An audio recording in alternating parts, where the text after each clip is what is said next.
արդեն ճիվաղ են, հիշում եք այն հերոսի պապիկի կեղծ բանը։ Այդ օր արդեն բարձր սստական կով է։ Աննան։ Գինը Հրանտ Մաթևոսյանի նկարի ու նրան վերագրված, բայց խամպարտություն գրես ու պահվել չսովորես խոսքի ֆոնին։ Գրողի որդի Հրանտ Մաթևոսյան կենտրոնի տնօրեն Դավիթ Մաթևոսյանն ահազանգեց, այդպիսի բան Հրանտ Մաթևոսյանը։ Ավարտում։ Դուք պատկերացնում եք։ Իրենց պարտվողական հոգեբանությունը, որ թելադրում են հայ ժողովրդին, կեղծ հենվում են մեր դասական հանճարեղ Հրանտ Մաթևոսյանի խոսքերի կեղծելով։ Ես ուզում եմ հարց տալ մատենադարանի գիտաշխատողներին, բարձրագույն կրթության այդ մարդին, դուք ձեզնից չզզվեցիք, դուք ձեզնից չխորշեցիք այ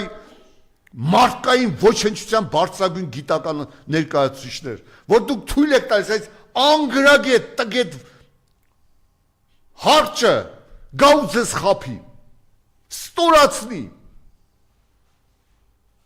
երբ ստոր գարշելի պորնիկի առաջ ստորանում են, իրենք ավելի գարշելի պորնիկ են։ Հավատացեք, որ այդպես է։ Ես ավելի բան ասեմ։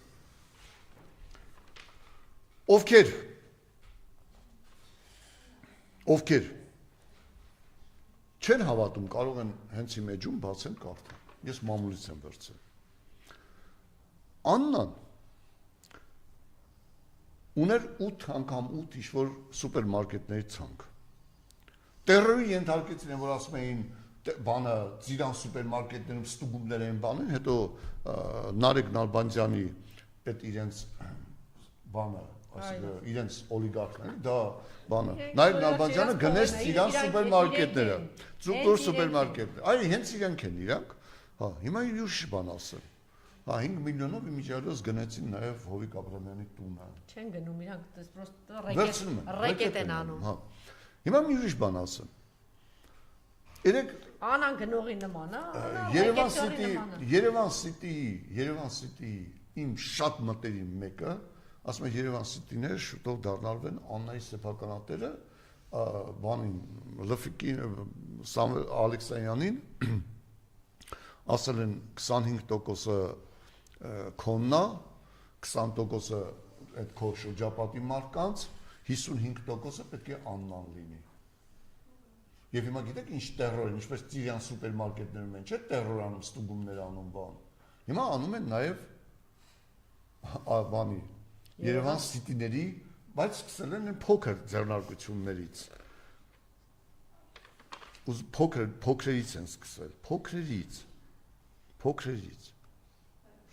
Եվ ամփոփենք։ Ես ուզում եմ ամփոփել հետևյալ կերպ։ Տեսեք, հիշում եք 2020 թվականին Նիկոլ Փաշինյանը կառավարության նիստում հերթական սուտ արեց, ինչ-որ բան էին, համակարգիչ էին ցույց տալիս, հա, բան էին անում էլի, ասում էին մեր Հայաստանը իր համակարգիչն է ստեղծել եւ այլը։ Հիմա առողջապահության փոխնախարարը գնացել է միտեղ, ասում եմ դեղերի բանի հետ որ գրում ենք, այդ ռեցեպտները բան չի անում, չի այդ համակարգչի մեջ չեն կարող մտնել ծրագրերը, բան ասել են, սա Նիկոլի նման զիբիլ է, թափեք։ Առողջապահության փոխնախարարն է ասել։ Բայց այդ Նիկոլի նման զիբիլը մեր բյուջեի վրա նստել է $100 միլիոն։ Դուք հասկանում եք դա ինչ է։ Ասել են Նիկոլի նման զիբիլ է, թափեք։ Ես ուրիշ բան ասեմ։ Այն որ ասում եմ, մեր գրպանները չենք լսում, բյուջեն ենք լցնում, այ վիժվածքի ծնունդ, $102 միլիոն։ Համաշխարհային բանկից առողջապահության համար վարկ ես վերցրել, ուր է $102 միլիոն։ $750 միլիոն պարտատոմս ես թողարկել 71% սպասարկմամբ, եւ աշխարհում ամենաթանկը աֆրիկական երկրների համար 41% է։ 750 միլիոնի 3%-ը հաշվեք տարեկան ինչքան փող է անում։ 10 միլիոնավոր դոլարներ եւ սպասարկող օֆշորում Աննայի եւ ըստ օդում պատտվող խոսակցություն։ Ահա թալանը, ահա ստորացումը։